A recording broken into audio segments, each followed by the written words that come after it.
Well, hello there. How you doing? You know, we're currently in a world that's just surrounded by turmoil, volatility, anger.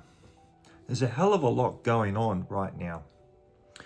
And for me personally, I find great calm in being able to rely on my knowledge of history to really guide me through all the noise and to stay on track with what's important. Now, let me explain that a bit. Let me take you back to February 2007.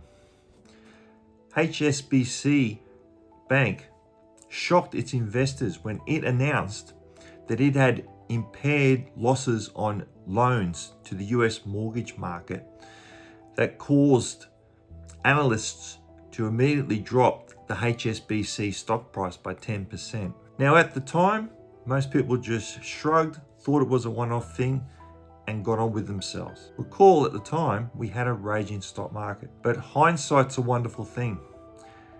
And in the fullness of time, we realized just how critically important that announcement from the bank was. If we fast forward just over 18.6 years later, we come to today. Have we just had yet another HSBC moment for this particular real estate cycle? Let me explain what's going on.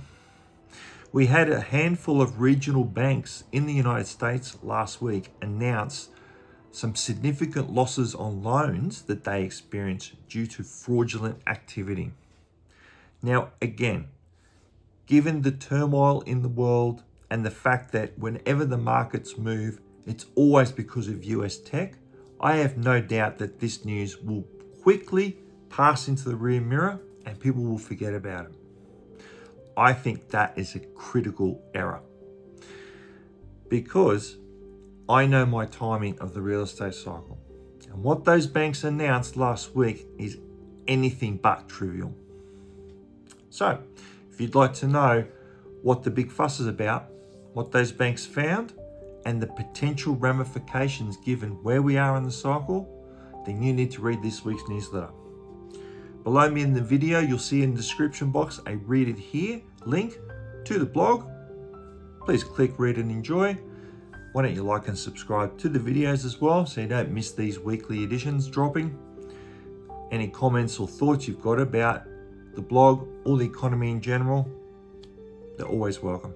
See, I'm quite calm about what this bank's earnings drop actually means because we have been here before. And so to me, it's very clear now how things will progress between now and the peak of the real estate cycle. Generally speaking, when you have so much money moving into areas like private equity or private credit, standards start to drop.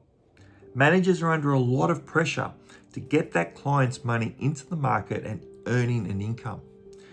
And so a lot of risks are taken, a lot of standards lower, and then we start to get the first cracks appearing. And I believe what we heard from these regional banks last week are the first substantial crack in the US credit markets. And you cannot ignore the timing of it, nor can you dismiss what this means moving forward as more and more banks start to feel the intense pressure of a failing real economy, both in the United States and globally. So I feel this edition this week is a pivotal one. In fact, it's quite likely a year or two from now, we will look back on this and go, hey, that was actually our first clue. But as I said, wouldn't it be nice if you could rely on history to tell you exactly what this moment meant and you knew what to do about it well ahead of everyone else? That to me is the importance of this week's newsletter and why you should read it.